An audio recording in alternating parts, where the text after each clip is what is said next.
বিক্রি করেন পোশাক এবং কসমেটিক্স।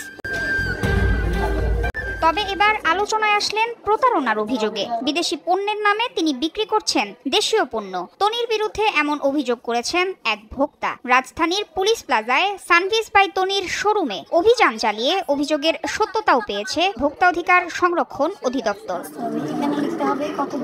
অভিযানে পণ্য আমদানির কাগজ দেখাতে ব্যর্থ হয় বিক্রেতা। ভোক্তা অধিকার জানায়, তৈরি পোশাক বিক্রির লাইসেন্স নিয়ে অবৈধভাবে বিভিন্ন কসমেটিক্সও বিক্রি করা হতো এই আউটলেটে।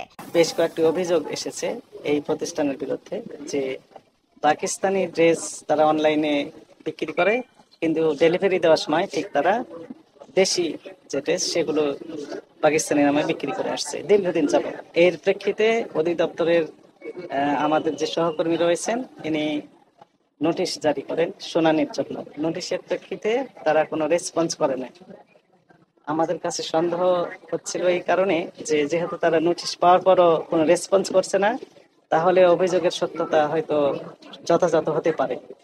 এই প্রেক্ষিতে সরাসরি আমরা এই দোকানে তদন্ত করার জন্যই মূলত এসেছিলাম। পাকিস্তানি ড্রেস এর সপক্ষে যে কাগজপত্র আমরা চেয়েছি কোনো কাগজ তারা এখনো দেখাতে পারে নাই। বনানী শাখায় যেহেতু আছে, তাহলে আপনি এই কাগজপত্র সহ আমাদের অফিসে দেখান যে ইম্পোর্টের যে কাগজ পাকিস্তানি ড্রেসের সপক্ষে, সেগুলো দেখাতে হবে।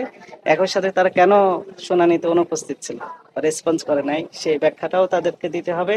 এবং কতগুলো কাস্টমারের কাছে এই ড্রেস বিক্রি করেছে এবং তাদের ইম্পোর্ট প্রাইস কত ছিল, তারা কি পরিমাণ লাভ করছে, এই বিস্তারিত তথ্য আগামী দিন সকালে অধিদপ্তরে উপস্থিত ব্যাখ্যা দেওয়ার জন্য নির্দেশনা দেওয়া হবে। পরে পুলিশ প্লাজায় সানভিস বাই তনির আউটলেটটি বন্ধ রাখার নির্দেশনা দেয় ভোক্তা সংরক্ষণ অধিদপ্তর।